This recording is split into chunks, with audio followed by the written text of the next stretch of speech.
Now hey guys, welcome back to the channel, another Swiss001 video, and welcome back to Flight Simulator Fun with Swiss001. Yes, welcome back to the new flight simulator that came out a few months ago. Actually, no, it's almost been like half a year now. Yeah, but that is actually a good thing, because that means that we have more and more add-ons. Or at least we're starting to have more and more add-ons, and that's actually true. We literally now have like a new plane every single week on the store that we can buy, so you know, it's always time to check those out for sure. And this here is the site that I normally buy my add-ons from. This is not sponsored, Sim Market. And yeah, they have pretty much most planes, most add-ons that you can get. And well, we already have a few. Yeah, we can now buy 11 planes here. The newest addition is this Fiat plane, an interesting fighter jet. Doesn't look that much like a fighter jet, but I think it is. But that's another story. That's not what we're here for. But I want to check out this airplane here, the Trinidad. And well, the reason I want to check out this plane is because of its rating. You know, it doesn't have a very good rating, to say the least. Even though it does cost 25 bucks, which is not, you know, nothing. So let's check it out today. And especially, first of all, check out the reviews, because there are already 10. Okay, what is a bad one? Oh, Spencer. Oh, you're spicy. Come on, 1 out of 5 stars. Now, why is that? Let's check it out. This plane is bad all around. The model's an FSX port with no PBR textures used on the plane inside or out. I think PBR textures are like textures that adapt to lighting or something. Yeah, it's basically good textures. This plane is lacking good textures, I guess. Developer has falsely blamed Asobo for some of its problems. Asobo, by the way, is the developer of Microsoft Flight Simulator. So, for example, the doors are not working, lights are broken, cold and dark star just broken, and that's not good. The interior texture looks okay, but the modeling is not of this generation and does not hold up to Asobo's new standard. I mean, after all, if it's an FSX plane, then, you know. The exterior looks really bad, with rivets being including in a low-res non-PBR texture instead of actually being physical rivets. I think it's talking about bolts, the bolts on the aircraft. Exterior lighting has issues where the source of the light is dark, so basically I just have taxi and landing lights coming from nowhere. Buttons and switches in the cabin do not have any sound. That sucks, damn. The lights around the GPS units are always on present, another problem as well, being that the always-on lights are too bright and blurry. There are no checklists in-game, and none included in the download either, nor are there any manuals. Oh, well, okay. As if these issues weren't bad enough, even installing this plane hits a roadblock if you don't do a workaround. The installer asks if you have the Steam version or not. If you choose the Steam version, you will not be able to advance past the registration key. Oh, damn, you cannot even install this thing. The solution here is to choose the non-Steam version and then just copy that over. That is really sad. Everything about this release is sloppy. Okay, now luckily I've been able to install it totally fine. I did have some issues. I remember having some issues with this plane. Where is it? It's all the way in the back, I think. Here we go. This is the Trinidad TB21 GT Turbo.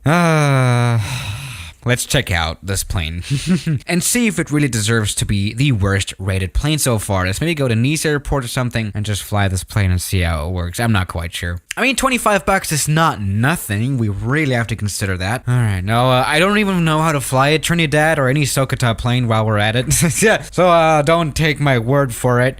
But let's check out, first of all, the textures. And they are okay. We have to say that. I've seen worse textures. The keys are a little bad. Not particularly Microsoft Flight Simulator Payware level or anything. But I think you can work with it. That's no problem, to be honest. It's a little bit of a quiet plane here. Okay, it's an idle, of course. Okay. All right, then let's go ahead and take off. Where do I release the parking? Oh, it's right here. That's like the worst positioning for the parking brake. Jesus Christ. Okay, let's go ahead and actually take off and see how that works at least. You know, we always want to start a little smaller.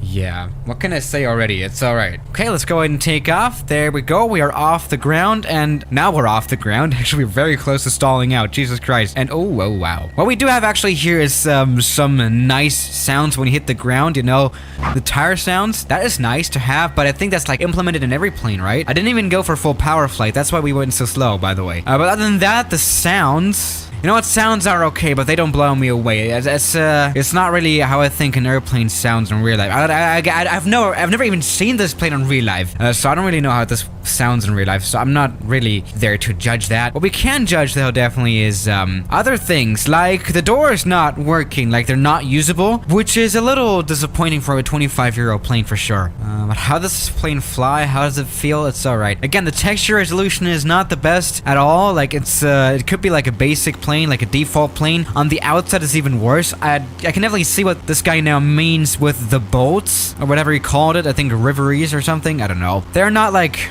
proper boats, right? But that's really, it's not too bad. Like, I've seen worse models, definitely. The texture resolution is not super good either, especially the tires are a little, you know, a little funky there. Maybe this is not Flight Simulator 2020 quality, but after all, this plane still flies, I guess. Now, luckily, most of these buttons here in the cockpit actually do work. This is, yeah, I mean, okay, some don't actually work, but the most mandatory stuff does work. So let's check out what this guy actually criticizes. Now, first of all, it's a FSX port.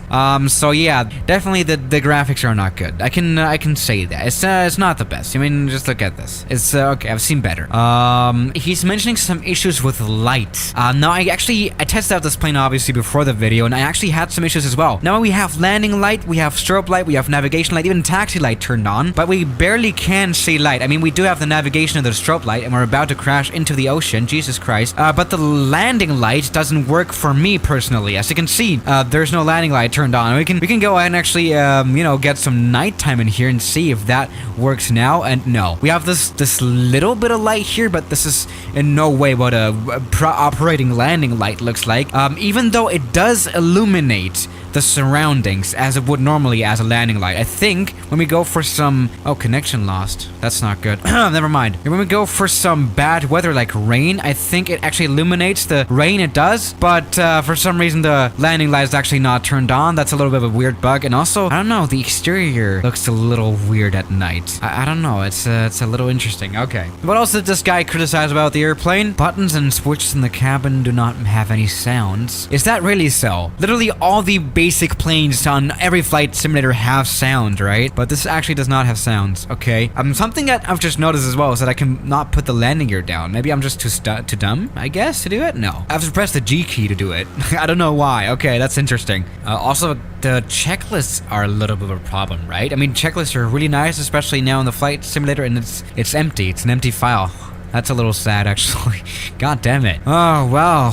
What can I say, dude? Does this deserve to be a 25-euro plane, and does it deserve to be the worst rated plane so far? I mean, it's not super bad at 3 stars, but still, there's no plane that's had worse ratings than this. I'm just gonna say it's not the worst plane for the flight simulator, though. You know, that F-15 plane was even worse, I think. Was it the F-15 plane? I think it was. I even called it a scam add-on, which, I mean, that was a bold title, but I think it is a little bit of a scam add-on. It's not really, it doesn't really hold up to its price. It was quite hefty at like 30 bucks or something. So that really was not good. But even that plane got a better rating than this year. Yeah, I think just this 1 star did it for it. Let's go ahead and land it on the water while we're at it and see what the particles will look like. Oh, damn, this sinks really deep into the water, though.